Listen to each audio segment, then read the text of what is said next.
Okay, so good evening, everyone. We are about to begin our online symposium on empowerment and sustainability. So, we are going to have a twofold exploration, and let's start with the first one, the empowering individuals and communities in educational management. So, Sir Dex? Okay, thank you so much. So, our team is going to talk about the power individuals and communities in educational management. So, here are some effective strategies.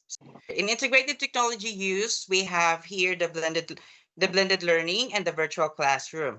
So, like for example, here in blended learning, as we can see, the use of technology and and the face-to-face setup kind of teaching style. So for the virtual classroom, for the virtual classroom, use video conferencing tools and online platforms to connect students with teachers and experts from around the world so they can learn in their own pace, in their comfort zone. So the next slide, we're going to talk about the community engagement. Next slide. Thank you. In the community engagement, we have this service learning programs and the community-based programs. So this service learning programs integrates community service with instruction and reflection to enrich learning experiences, teach the civics responsibility, and strengthen their communities. Like for example, yung mga programa ng programa ng gobyerno pupunta at magkakandak ng seminar doon sa baryo or sa barangay, something gano'n. Tapos ito naman community-based projects, encourage the students to engage in the projects that addresses local issues, promoting practical problem-solving skills and community development. So the next slide, we have the collaborative learning environments. So we have the peer learning and the learning circles. So peer learning, it implements peer tutoring and collaborative projects to foster teamwork and shared knowledge. Learning circles is a small groups of students and community members meet regularly to explore topics of mutual interest and share insights. So next slide will be the empowering educators. So empowering educators is about us, it's for us teachers, for our professional development and for teacher leadership programs. So professional development, it's for the yung mga seminars, trainings for um continuous training for teachers on innovative teaching methods and new technologies. Ito yung mga seminars with CPDs.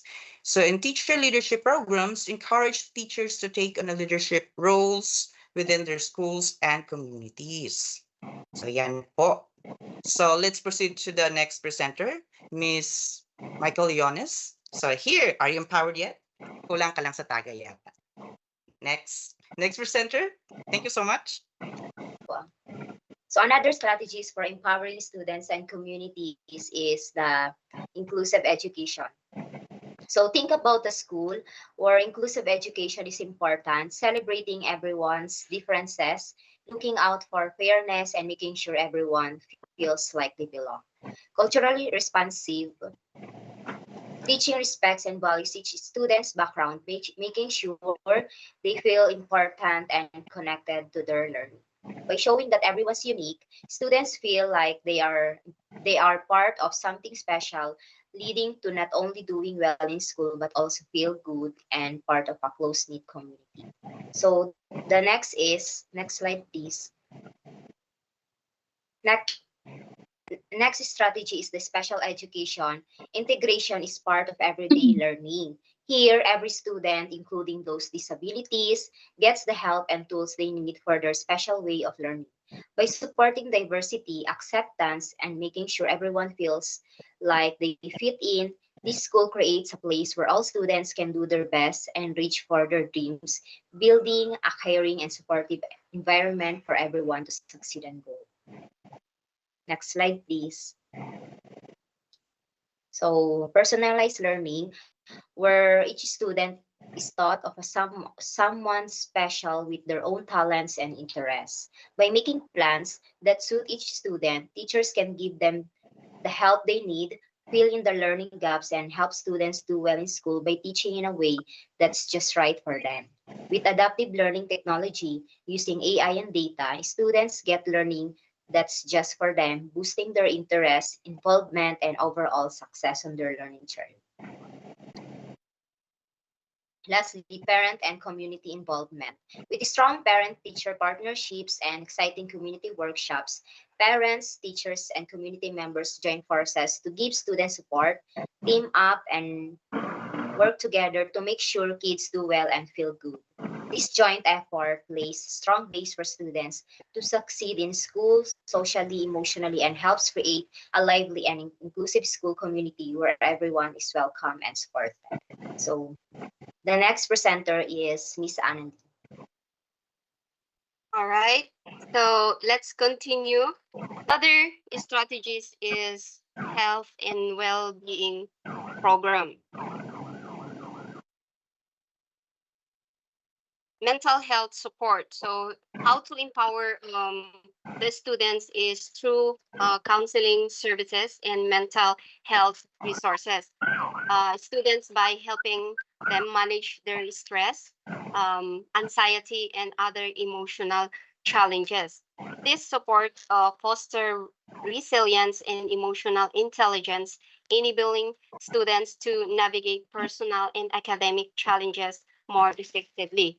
So in community, the impact of this is school that prioritize mental health create a supportive environment.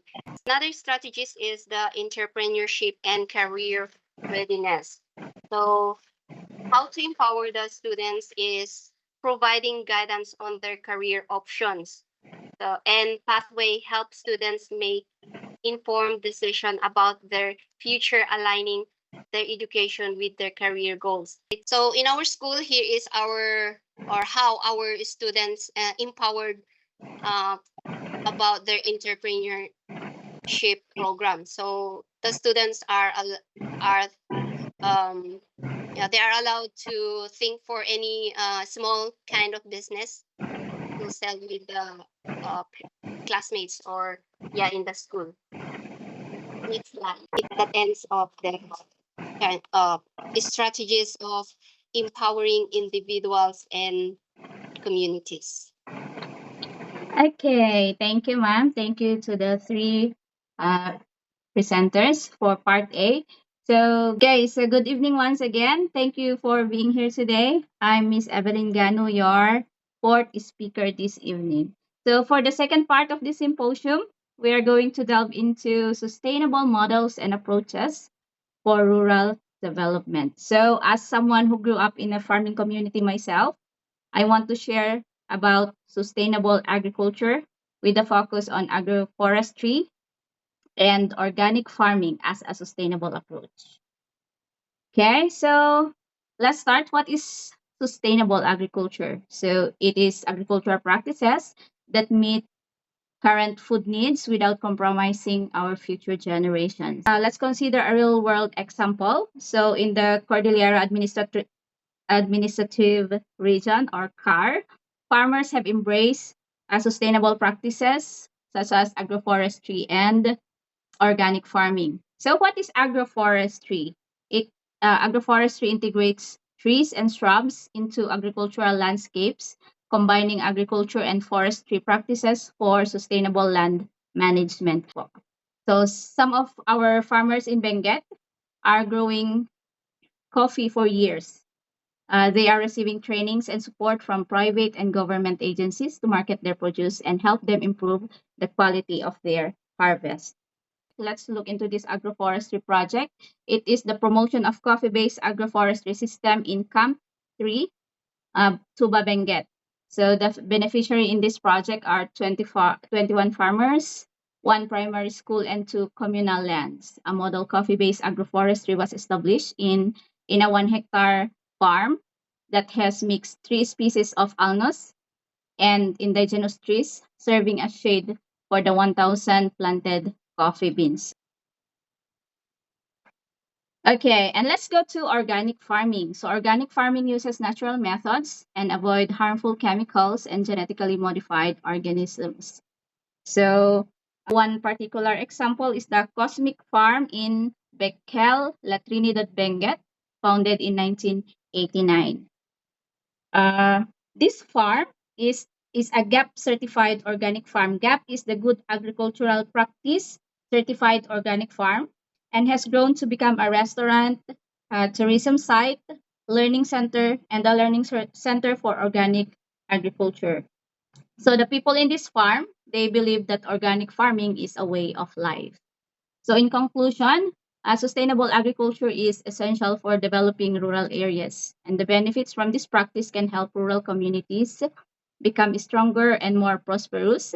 And I encourage everyone here today to think about how we can contribute to this cause, whether through policy advocacy, supporting our local farmers, or spreading awareness about the importance of sustainable agriculture. So thank you for your attention, and I'm looking forward to the next speakers. Thank you. So the next one is, let's welcome Ma'am Nikki. Yes. Good evening, everyone.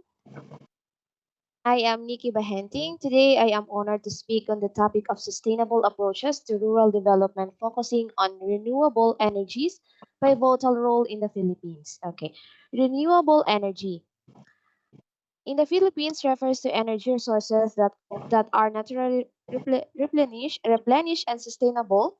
This includes solar, wind, hydro, geothermal, and biomass energy.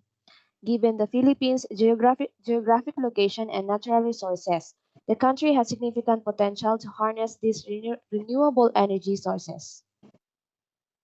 Sustainability is not just a buzzword, it's a necessity for our rural communities in the Philippines, where agriculture is the backbone of of the rural economy. Sustainable development models are crucial.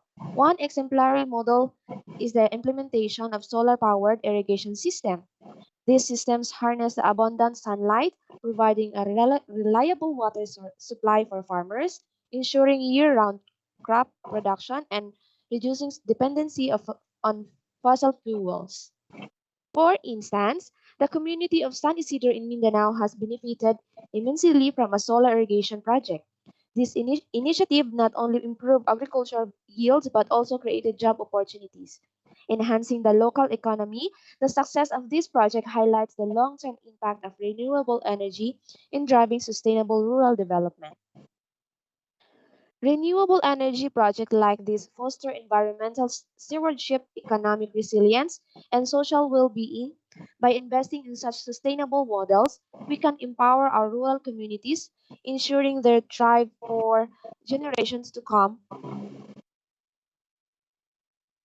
And that's all for my topic, renewable energy. Next next presenter, please. Thank you so much. Hello, good evening, everyone. I'm sorry. So this is Ayana Gutierrez, and tonight I'm going to discuss about water management. So why do people need water? Water makes up two-thirds of our body and is essential for it to function properly. We need water to keep ourselves clean and healthy and to grow our food. Industry uses water for cleaning, cooling, and raw material in production. So I have here the 11 watershed reservations under NPC management supporting power generation.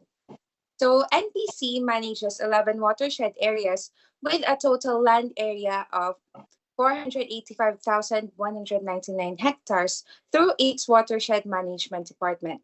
These watersheds, which support power generation, domestic water supply, and irrigation, are managed through rehabilitation, protection, and resources development.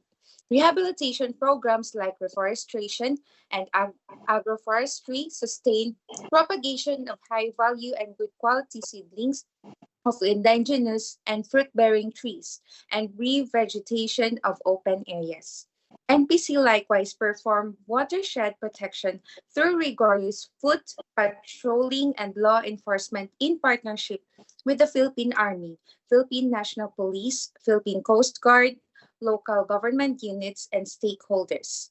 The corporation also conducts information and education campaigns and livelihood trainings to teach people the importance of sustainable environment and to encourage them to venture into alternative income generating activities.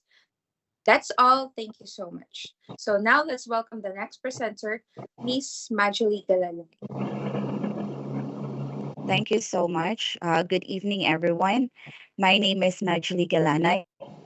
So let's talk about digital agriculture. So let's imagine farms that are as high tech as any cutting edge industry. So digital agriculture integrates technology to enhance farming practices, increase productivity, and ensure sustainability.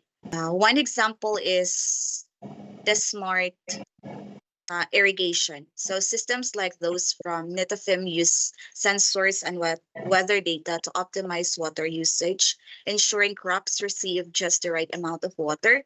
So this is not only conserves water but also boosts crop yields. Another example is that drones and satellites imagery monitor crop health and soil conditions. So this allows farmers to apply fertilizers and pesticides only when needed, reducing waste and environmental impact. In conclusion, digital agriculture and renewable energy technologies are leading the charge toward a more sustainable and efficient future. So by harnessing these innovations, we're not only addressing current challenges, but also paving the way for a greener and more productive world. So thank you again for joining me on this journey through the exciting fields of digital agriculture and renewable energy. Together, we can build a more sustainable and innovative world. That's all. Thank you for listening. Thank you, everyone. So that's all for our empowerment and sustainability symposium. Do you have anything to add? Okay, so that's all for tonight. Thank you, everyone. Thank Thank you, you Thank so you so Miss. much. Thank you so much. much. Thank